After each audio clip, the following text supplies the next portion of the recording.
पवन सिंह के जीतने के चांसेस ज़रूर हैं, क्योंकि उन्होंने जिस तरीके से ख़ास करके उस क्षेत्र की हम बात करें जो पटना से लगा हुआ है, चाहे वो आरा हो, बक्सर हो, उन तमाम इलाकों में पवन सिंह की एक अच्छी। दरअसल देखिए, उपेंद्र कुशवाहा की जो राजनीतिक बीज आप कह सकते हैं एक तरीके से, जहाँ पर उन्होंने बोया है और जिस क्षेत्र से वो लगातार राजनीति करते हुए नजर आए हैं, वो कहीं ना कहीं समस्तीपुर, बेगूसराय, लखीसराय, दलसिंहसराय का इलाका माना जाता है। लेकिन अगर काराकाट की हम बात करते हैं तो जाहिर सी बात है कि वहाँ पर कहीं ना कहीं उनकी भूमिका वो जो है मजबूत। नमस्कार, मैं नाज़मीन खान और आप देख रहे हैं SPN 9 न्यूज़। आप सभी का बहुत बहुत स्वागत मेरे खास प्रोग्राम चुनावी अखाड़ा। राजनीति में भोजपुरी स्टार्स की एंट्री होती हुई नजर आ रही है। उत्तर प्रदेश में देखें, बिहार में देखें या फिर एक पार्टी के तहत देखें, राजनीति में कई ऐसे भोजपुरी स्टार हैं जो अब एक बड़े ओहदे पर भी नजर आ रहे हैं। लेकिन एक भोजपुरी स्टार का एक ऐसा चेहरा नजर आता है जो अब भारतीय जनता पार्टी को चुनौतियां देता हुआ दिखाई दे रहा है। वो पहले भारतीय जनता पार्टी के टिकट से चुनाव लड़ने वाला था, लेकिन खुद ही मना करता हुआ नजर आया। अब उसके बाद खुद ही भारतीय जनता पार्टी को चुनौतियां देते हुए चुनाव लड़ने का ऐलान करता हुआ भी दिखाई दे रहा है। ये चेहरा है पवन सिंह का। पवन सिंह, जिन्हें भारतीय जनता पार्टी ने पहली लिस्ट में शामिल किया और पहली लिस्ट में शामिल करते हुए पश्चिम बंगाल की आसनसोल से उतारा। लेकिन जहां पवन सिंह पहले बेहद खुश नजर आए, उसके बाद खुद ही ट्वीट के माध्यम से ये कहते हुए दिखाई दिए कि मैं चुनाव नहीं लड़ सकता हूं, मुझे चुनाव लड़ना है, मां का सपना पूरा करना है, लेकिन पश्चिम बंगाल से नहीं। आप उत्तर प्रदेश में भेज दीजिए, आप बिहार में भेज दीजिए, आप कहीं भी भेज दीजिए, लेकिन पश्चिम बंगाल से चुनाव नहीं लड़ूंगा। जिसके बाद ये कहा जाने लगा कि पवन सिंह को डर सता रहा था यहाँ पर ममता बनर्जी का, उन पर कार्यवाही ना हो जाए, क्योंकि कई ऐसे एल्बम यहाँ पर रिलीज हुए पवन सिंह के जो कहीं ना कहीं बंगाल से जुड़े हुए थे। जिसके बाद ये चर्चाएं उठी, लेकिन पवन सिंह ने तमाम बातों को खारिज कर दिया।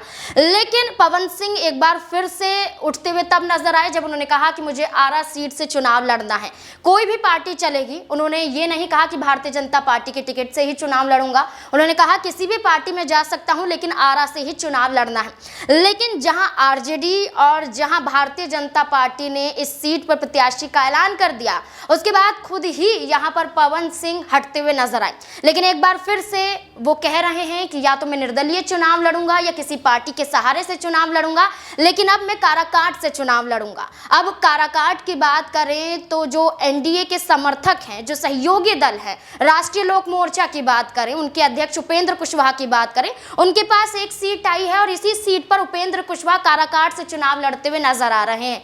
अब ये कहा जा रहा है कि उनको चुनौतियां देने के लिए पवन सिंह काराकाट से चुनाव लड़ना चाहते हैं, लेकिन अभी पार्टी का यहां पर तय होता हुआ नजर नहीं आ रहा कि क्या पार्टी से ही चुनाव लड़ेंगे, निर्दलीय चुनाव लड़ते हुए नजर आएंगे। इसी से जुड़े हुए तमाम सवाल बनते हैं। मेरे सहयोगी अबरार मेरे साथ जुड़ चुके हैं। अबरार, जैसे कि पहले आरा पर अड़े हुए थे, पहले आसनसोल दिया गया, अब काराकाट की बात कर रहे हैं। अब काराकाट की बात करें तो एनडीए की तरफ से उपेंद्र कुशवाहा हैं, लेकिन आरजेडी की तरफ से भी राजाराम कुशवाहा उतारे गए। लेकिन ये कहा जा रहा है कि हो सकता है कि पवन सिंह को ये टिकट आरजेडी यहां पर देती हुई नजर आए। अगर देगी तो अपने प्रत्याशी का नाम उन्हें हटाना पड़ेगा। तो क्या ये संभव हो पाएगा?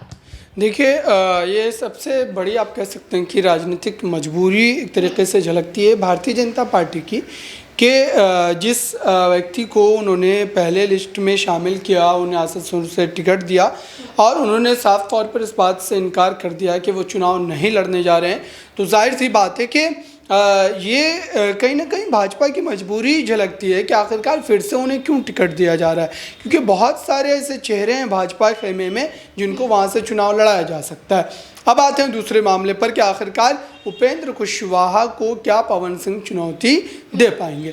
दरअसल देखिए, उपेंद्र कुशवाहा की जो राजनीतिक बीज आप कह सकते हैं एक तरीके से, जहाँ पर उन्होंने बोया है और जिस क्षेत्र से वो लगातार राजनीति करते हुए नजर आए हैं, वो कहीं ना कहीं समस्तीपुर, बेगूसराय, लखीसराय, दलसिंहसराय का इलाका माना जाता है। लेकिन अगर काराकाट की हम बात करते हैं तो जाहिर सी बात है कि वहाँ पर कहीं ना कहीं उनकी उनकी भूमिका वो जो है मजबूत नज़र नहीं आती है। तो कुल मिलाकर कहा जाए तो पवन सिंह के जीतने के चांसेस ज़रूर हैं, क्योंकि उन्होंने जिस तरीक़े से ख़ास करके उस क्षेत्र की हम बात करें जो पटना से लगा हुआ है, चाहे वो आरा हो, बक्सर हो, उन तमाम इलाकों में पवन सिंह की एक अच्छी फ़ैन फॉलोइंग है। और जाहिर सी बात है कि इसलिए पवन सिंह लगातार एक तरीके का राजनीतिक दबाव बना रहे थे कि उन्हें उस सुरक्षित सीट से ही उतारा जाए। अब कुशवाहा समाज की हम बात करें तो कुशवाहा समाज जो है इस वक्त मात्र उपेंद्र कुशवाहा के साथ ही नहीं है, बल्कि कई अलग अलग पार्टियों में उनके वोट बैंक जो है वो अब बढ़ चुके हैं। क्योंकि उपेंद्र कुशवाहा की जो राजनीतिक फैसलों की हम बात करें, जो कई बार बदलते हैं, हर 6 महीने में वो किसी अन्य दल के साथ चले जाते हैं या फिर अपनी नई पार्टी बना लेते हैं, तो इस तरीके का उनका जो पूरा रवैया रहा, जाहिर सी बात है कि इससे कहीं ना कहीं उनका भी वोट बैंक जो है पूरी तरीके से मुतासिर हुआ। और जाहिर सी बात है कि अभी जो उपेंद्र कुशवाहा की राजनीतिक हैसियत है वो एक लोकसभा चुनाव जीतने जैसी भी नहीं है।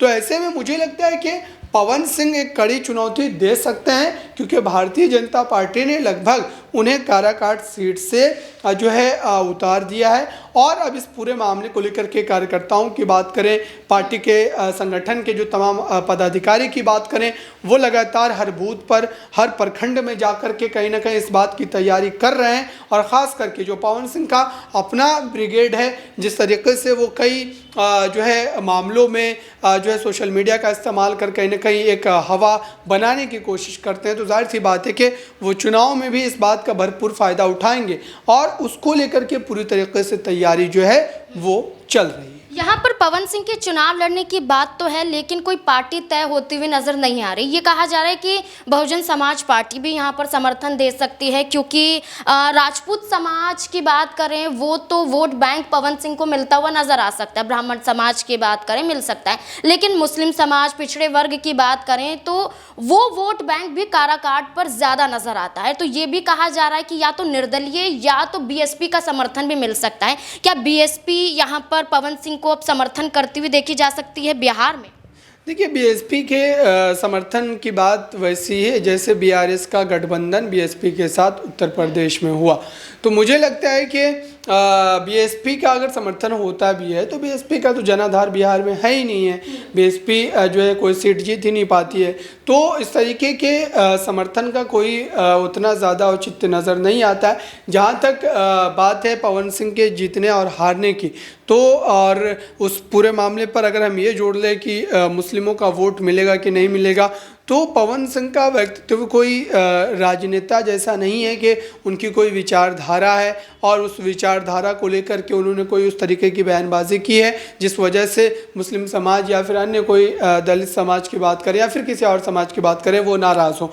मुझे लगता है कि एक फ्रेश पॉलिटिक्स की शुरुआत वो कर रहे हैं और जाहिर सी बात है कि फिल्मी दुनिया से हैं वो, तो इस वजह से भी कई लोगों का झुकाव, रुझान उनकी तरफ हो सकता है। तो ये चीज़ें ऐसी है जिसका उन्हें राजनीतिक लाभ जो है वो मिल सकता है। देखिए बिल्कुल, क्योंकि वो एक स्टार हैं और एक तरीके से देखा जाए तो पवन सिंह राजनीति में उतरना चाहते हैं, लेकिन अभी तक कोई चुनाव लड़ा नहीं है, लेकिन बिहार पर ही दबदबा कायम रखने की बात करते हुए दिखाई देते हैं। अब ये देखना होगा कि पवन सिंह ने तो कहा है उपेंद्र कुशवाहा के खिलाफ चुनाव लड़ेंगे, लेकिन क्या आरजेडी के सिंबल से चुनाव लड़ते हुए नजर आएंगे, निर्दलीय चुनाव लड़ेंगे? क्योंकि महागठबंधन से कई और ऐसे दल भी जुड़े थे जो अब बीच मझधार में फंसे हुए हैं, जैसे कि पप्पू यादव। अब देखना होगा कि पवन सिंह का क्या कुछ भविष्य निकलकर बिहार में सामने आता है। इस मुद्दे को लेकर आपकी क्या राय, कमेंट सेक्शन में जरूर बताएं। देखते रहें SPN9 न्यूज़। धन्यवाद।